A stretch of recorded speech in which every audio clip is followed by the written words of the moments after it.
What's up, everybody? This is Chris Taylor, back again with another video here. First off, I just wanted to, say thank everybody for watching the last video and showing us so much love and attention. It really inspired me to try to put out these next videos that I'm going to be doing here pretty soon. And, just overall, I really loved seeing the engagement that the community brought to the table. And I look forward to more, spirited discussions on like ways that, we can improve the format that we all know and love. So originally I was going to make a video, really long, just kind of drawn out video, kind of going over everything. And it just honestly would take me forever and a day to get through like all of that. So I thought it would be just smart to just kind of break everything down by section and kind of address each topic with a little bit more depth. So, we can at least have a discussion about each thing and not be throwing a lot of cross signals back and forward on the different things, just maybe kind of hammer home each point one by one. I do want to start by saying that the goal of these videos is not to ruffle too many feathers. It's not to say that anybody before, any of these videos here is doing a bad job. I'm just merely thinking about the evolution of the format, right? The goal is to have like some, open and honest discussion and kind of bounce some ideas off of each other. And hopefully the people who are gonna, see this video, and if I do get anybody that sees this video that is a tournament organizer and wants to engage in the discussion, by all means, please jump on in. But the goal and the idea, or even competitors for that matter, but the goal and the idea is to explore the rules and the organization of the current cEDH events that we do right now, with the effort of finding ways to improve it and kind of go from there, right? So for today's video, I'm sure you can already figure this out by the thumbnail and, by the title. I want to talk about the Swiss point system that we currently use, and I want to kind of go over ways that I think we could, maybe make a few improvements here and there. So for anybody who watches this video who hasn't competed in any tournaments before, a lot of the more modern cEDH, the larger tournaments and events, use a Swiss pairing system, right? So the goal of a Swiss pairing system is basically to take a group of competitors who effectively play and get paired based on performance. So like the players who have, relatively the same level of skill and the same level of performance in that tournament are being paired with each other with the intent on determining who is the most skillful player. And then those players are the ones that get paired up in the, final pairings rounds or the cut rounds. And then those players are the best players who perform the best during the tournament, and they play against each other in the finals and then the semifinals, and then you get a determined victor, and so on and so forth, with everybody going down in place order. That's usually where you get the top 16 and everything like that. All right, so the first part that we're going to talk about here is we're going to talk about the points and kind of how it worked before and then what my thoughts were, right? So currently the way it works is you're going to get a total of 5 points if you win, right? If you win a pod. You get 0 points if you lose a pod, right? Sorry, my handwriting is terrible with a mouse. And then for all draws, you get 1 point, right? And intentional draws happen, but just look at the disparity between in a pod, you getting a decisive winner. Everybody in the else who is in the pod loses, right? Because performance should matter to some degree, in my opinion. And then your draws, right? You all intentionally draw, you get 1 point. So that's currently the way it works right now. So if you look at the way the tournaments go now, you'll see a lot of draws that happen in the tournament based off of, where everything ends up with the time. And, there's a variety of other factors and other things that like actually matter when it comes to that. But if we were to just analyze, right? Like we're just sitting down and we're analyzing things right now and then looking at things differently, right? So this is currently the way things are now, right? Like this, right?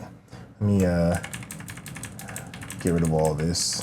So that's currently the way things are, is like that, right? So I propose something a little bit different, right? that every player enters the pod with a certain amount of points, which effectively it's the same thing, right? Everybody comes in and, they have a certain amount of points plus one for winning, right? Like that's what it seems like to me. That's how the math breaks down to me is each player enters the pod with 1 point. And then, the winner of that pod gets, one additional point for winning.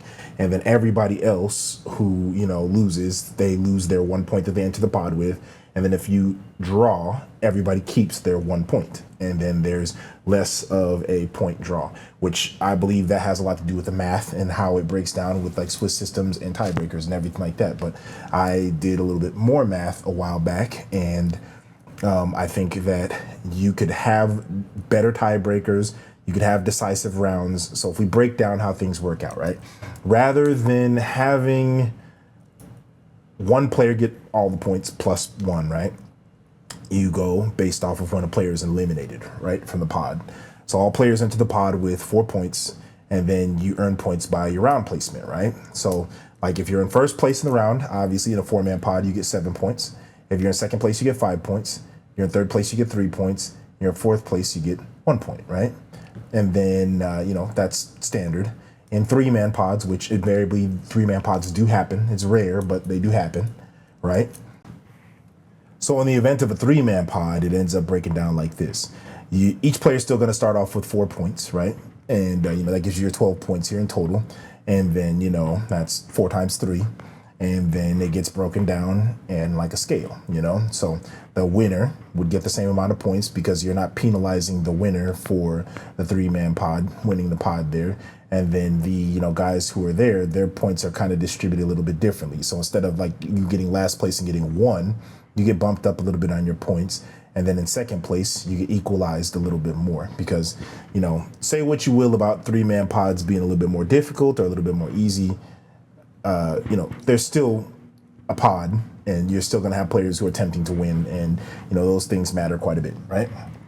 So in the event of draw, players will keep the points that they enter the game with, the 4 points. However, when a player exits the game, the points are distributing to the remaining players evenly. So that's like currently how it ends up working out is if there's a draw, right?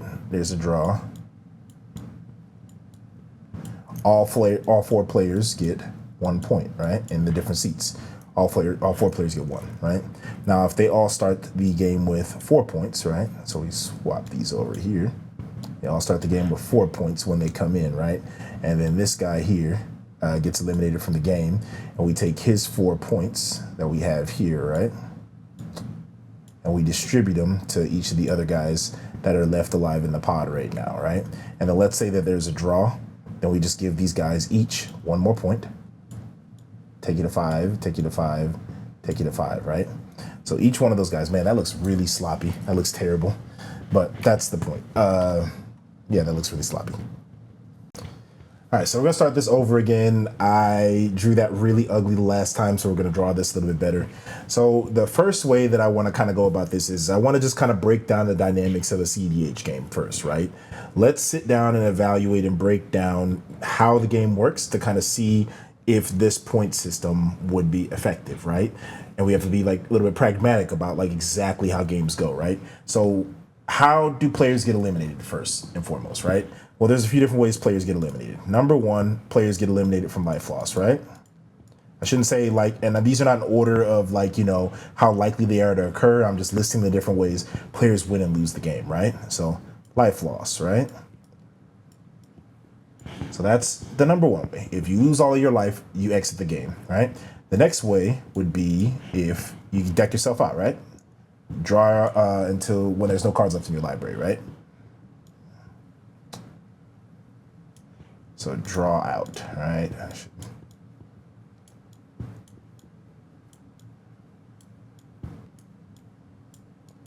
All right, so draw out. The third one, and the more common way, is I win this cards, or cards that win you the game when certain conditions are met, like Boss's Oracle and everything like that. So I win this cards, right?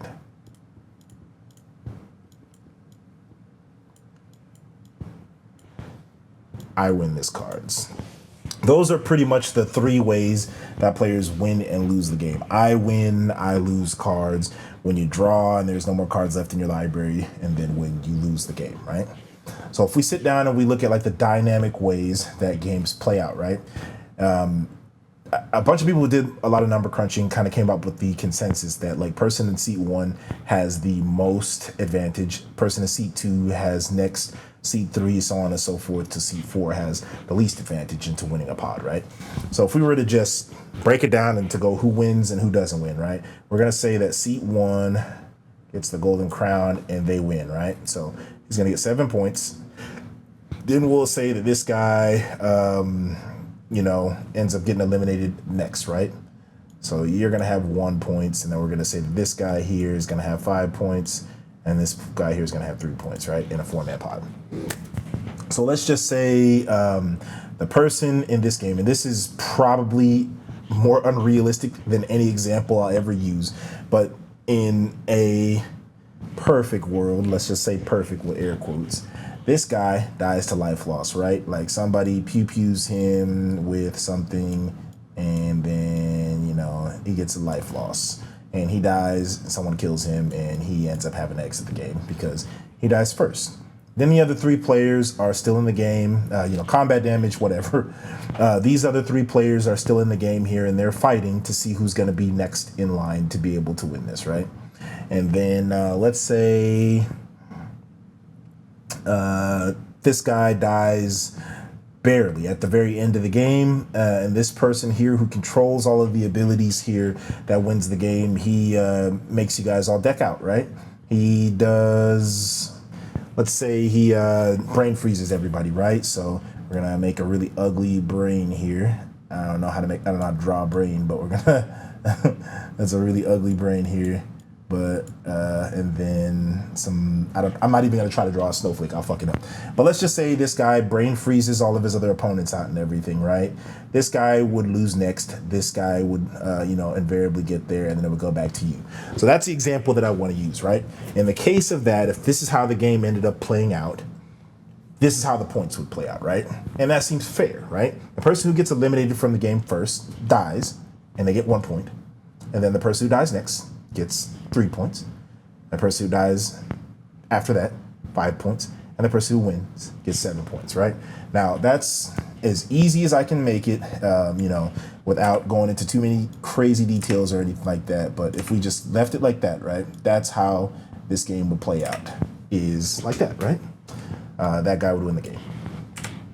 So we still have established that this is how players win the game, and that's a fairly common occurrence. It's not like super rare for it to play out that way, but it's pretty relevant, right? Now, if we kind of keep that in mind, right, if these are the different ways that people win and lose the game, the draw out actually kind of does it on its own, right? You're dying in, reverse turn order, basically. That's basically how the players are dying. I shouldn't say reverse turn order, in turn order, effectively, right? You're dying. If this person is the one that's brain freezing in seat 1 here, and then, you die next, you die, that's how it ends up playing out. If you have like an infinite combo or something like that with infinite damage with like a walking ballista or something like that, right? You can pick and choose the order in which someone's gonna die.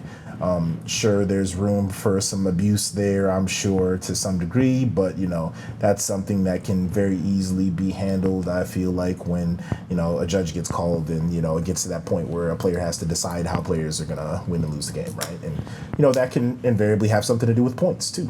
Like if you're in a game and who stands to lose the game the most, you take a different line and you're like, I don't want to see you in the finals, I'm gonna eliminate you first. That's perfectly fair, in my opinion, and competitive, like for that kind of thing to happen. So we're out of the draw out, and we're, obviously handling the life loss issue here and everything, like that's just how it would go. And then we are moving on to the I win this cards, right? So now we would have to determine how players would lose based off of your resources, right? Your resources are what actually keeps you in the game, right? If you don't have any life, you're dead. If you don't have any cards in your library, you're dead, right? And I feel like coming up with a set determining factor on how to decide who comes in what place with an I win this card is something that's open for discussion. And then the way I would have that go is life total, right? The person who sat there the whole entire game and everything has the most life, wasn't getting attacked, so clearly, wasn't that much of a threat. And, they're setting up and doing some dastardly, like line setting, and they're going to do something cool and try to go off, and darn it, somebody got a Thassa's Oracle off and they beat me just before I got to win. I feel like life total is kind of that factor that really determines a lot, right? Like, because you could, if the game was to continue, right? Let's say that time wasn't an issue, right? And the game was to continue on and on and on and on and on and on and on, right? Like, let's say a person, let's just hypothetically say, and I win this card just gives you the win, and the other players had to continue playing, right? Who would win based off of those factors? Is the next person in line trying to play and I win this card? Is it the person who's the lowest in life? Are we going to have someone attack that person to try to get their life low enough so that way you can kill them off, because they certainly do die to combat damage and, to direct damage. So I don't know. I just feel like life loss should be like that key determining factor to like tell you when a player wins or loses the pod. I don't know. That's just the way I think about it, right? Like, your life total should matter a lot. Like, sure, it's not just for, like determining who's in the game anymore. It's certainly like how many cards you can draw, and a resource like anything else, like mana and anything else. I just truly feel like that's probably the most Magic the Gathering determining factor, is what life total that you're at. All right, so now we're going to talk about draws, right? So it's already been established already that players who enter the game, right? They're going to start off, everybody's going to get a nice little 4-point medal here, right? And that's how many points you're going to start off the game with, is 4 points, right? So now let's say this guy, seat 3, gets eliminated next, right? Seat 3 is going to get eliminated. When he gets eliminated, that means his points are going to get distributed. So he's going to lose, and he's going to have 1 point, right? He's going to get 1 point out of all this, and that's where he's going to be at. And his other remaining 3 points has already been established, are going to get distributed to each of the other players, right? So that's how that's going to work out, right? It's already obvious that, like, let's say if the game IDs, right, everybody's going to keep 4 points. They're going to stay where they're at. That is what it is. Let's say a player gets eliminated right now, and then that player gets 1 point. Then the other 3 players would get those points. So then you would go +1 here, right? That's a terrible plus. You go +1, and you would go +1, right? And then that would give you a total of 5 points, right? 5 points. 5 points. And let's say the game is drawn at this point in time. These other remaining 3 players would draw with 5 points, and then that person would have 1 point because that is when they died. Now let's say seat 2 dies next, right? Seat 2's out the game, you lose your points, and you're going to be at 3. So you would have been at 5 points. That's going to put you down to 3 points here, right? Because you're eliminated, and you're eliminated at the game next. And then your other 2 points that it gets distributed to your other opponents here, right? So that's going to take you to 6 points here. That's going to take you to 6 points here, right? So now you're sitting at 6 points in first and second place, respectively. You're playing for who's going to win next to first and second points, right? So now let's say, for example, seat 4 gets eliminated after that, and then, or they draw. They're drawing at 6 points.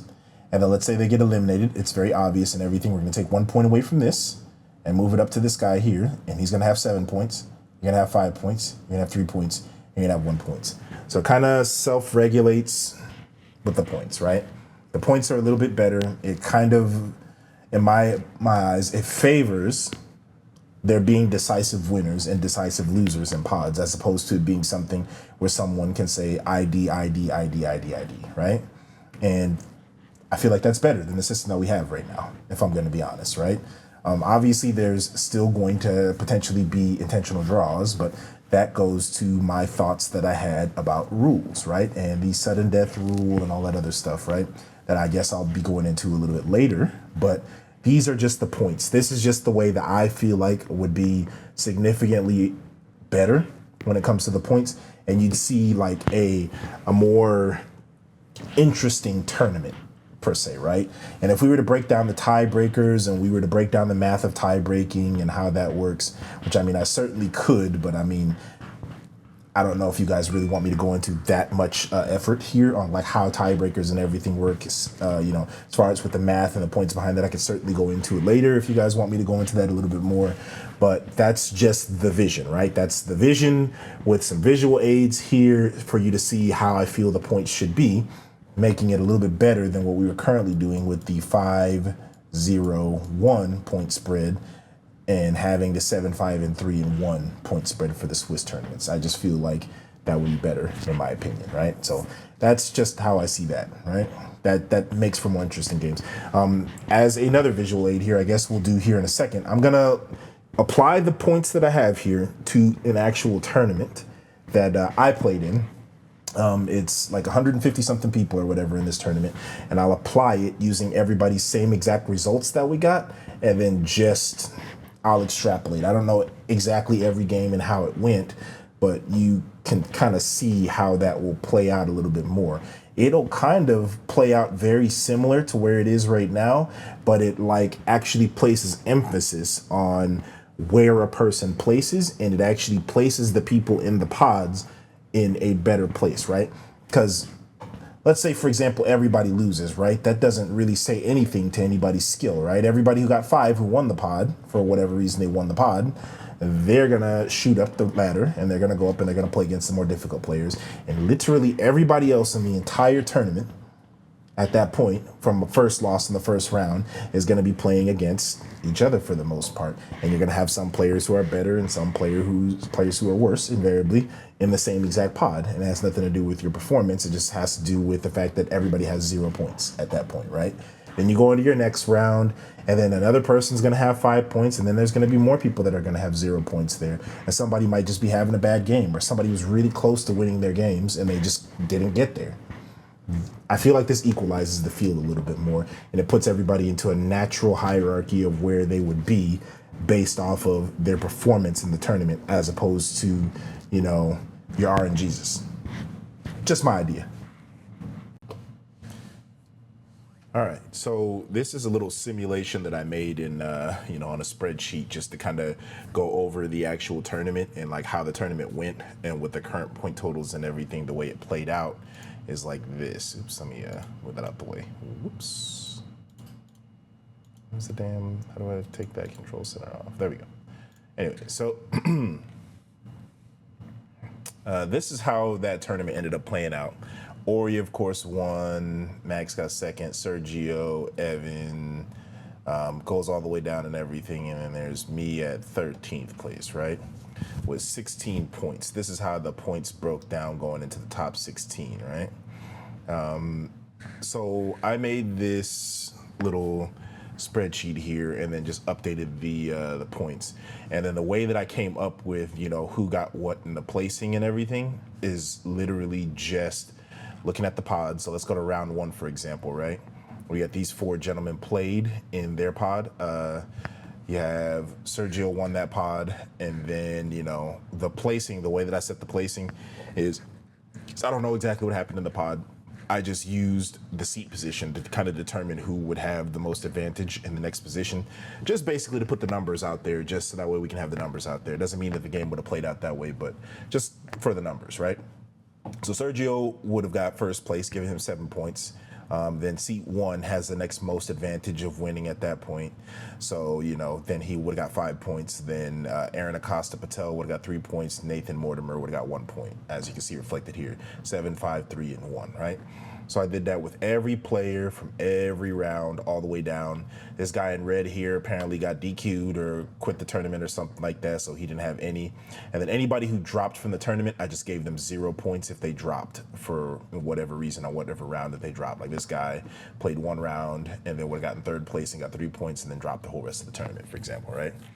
So anyway, as you can see here in the running totals here for the top 8, I put on a conditional, you know, filter to kind of give people, you know, bronze, silver, gold on like what their points ended up being going into the top 16, right? When you hit a certain threshold. So for example, if people got close to 32 points or whatever, which would have been, completely undefeated, that would be Ori. We get a gold medal, right? Everett Delfel. Sorry if I abuse that name there. Don't beat my ass if you, see me on the streets. You got 30 points here, right? And then we have Max Sternberg got 29 points, right? All those guys got gold medals, right? And everybody got silvers here is all in like the 20 something, range threshold here at the end of the day, right? So you got everybody there. Me, I just barely squeaked in, at that point, at 22 points, just barely got me in. But you got plenty of people who were performing great that got 24 points.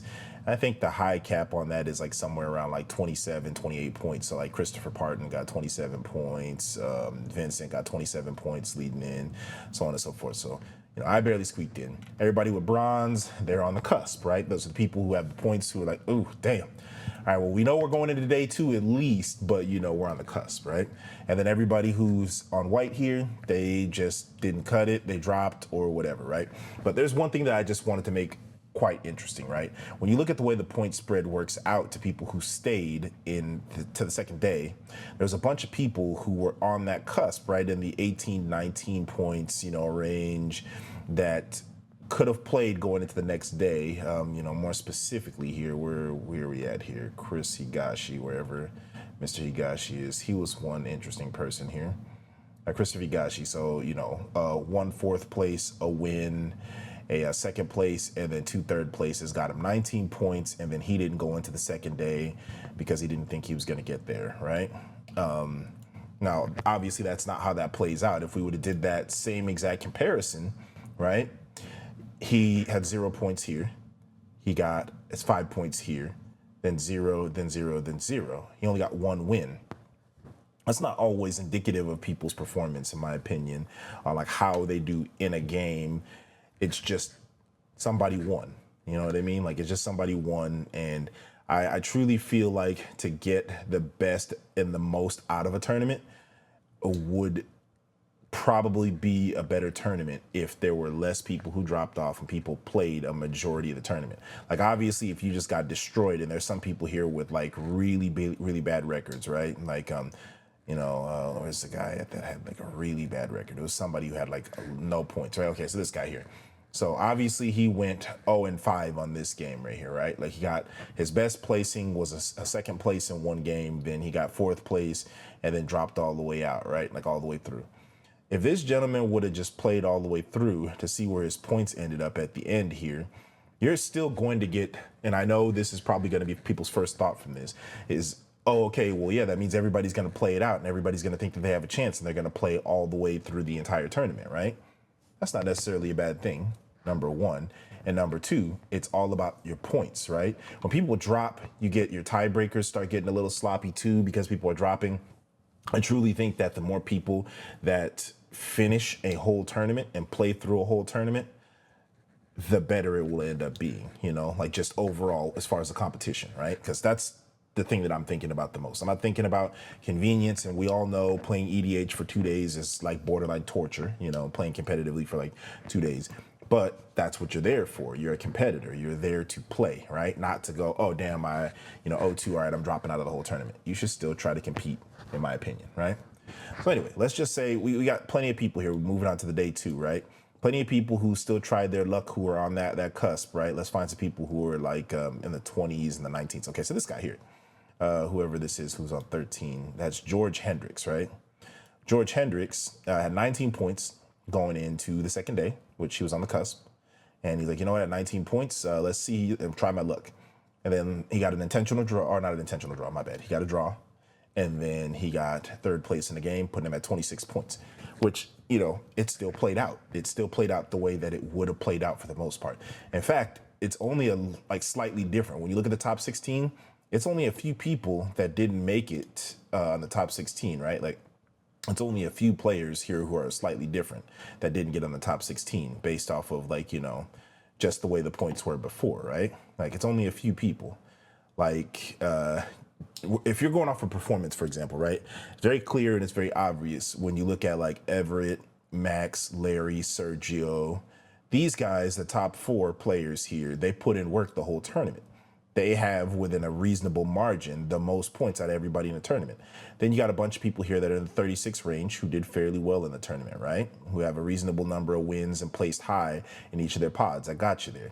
And then the same exact thing. These guys are all within like a 2-point margin. Everybody here is all within a 2 to 4 point margin of their performance. Like that seems to be a significantly better way to determine who should be in, a top 16 and who shouldn't, right? And like we could certainly take tiebreakers into account when it comes to, if everybody else was closer, but this is a very wide and decisive spread. Look at the way it is right here. We got 114 guy that squeaked in, and he only squeaked in because of his tiebreakers, right? Not his performance going into the tournament. And then you have 215s here, the same exact thing, right? Because I'm sure there were probably a few other people who had 14 and 15 points. Okay, so one other guy, Vincent, which, I mean, obviously he got in on that, having 35 points on, my scale as opposed to the way it's currently done. But then you got a bunch of 13s and 12s. Okay, that's fine. But you had 114 guy that just hit the bubble with Max, right? And that's just because of tiebreakers. I think if we go back, and I haven't really looked at it, but if we go back and look at these guys' tiebreakers here, I bet they probably had a bunch of people that dropped the tournament that they were playing against, like their opponents that dropped the tournament. Yeah, you know what? Let's just look a little bit. I don't want to make this video too long, but let's just look. Let's look at Max Edelman's opponents, right? Like just all the way through, right? I think that's enough. Max add. So we've got round 1. You got a draw, right? Round 2, he got a draw.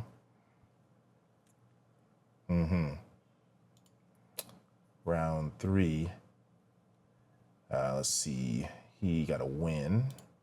Round 4, he got a win. Okay. Another draw with these high guys here. Another draw. And another, Sergio won this one. Okay, so yeah, you got, when we look at the way it played out here, right? Zachary McDill. Let's see how Zachary McDill did. Let's try to find his name. Will this work?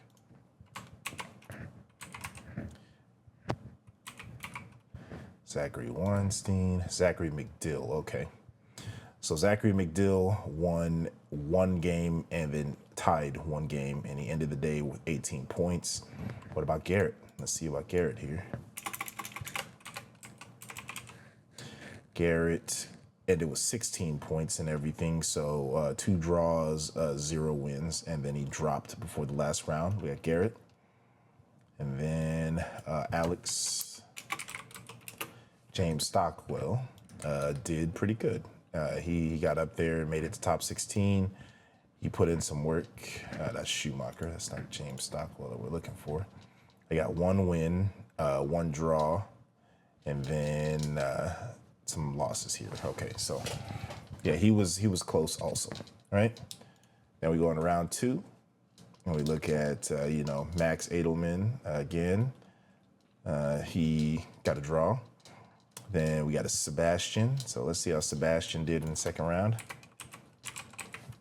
Sebastian basically 3 draws, and then yeah, you got 3 draws and 2 losses, and then had 20 points there. Let's see. Christopher Parton, I believe, did really good.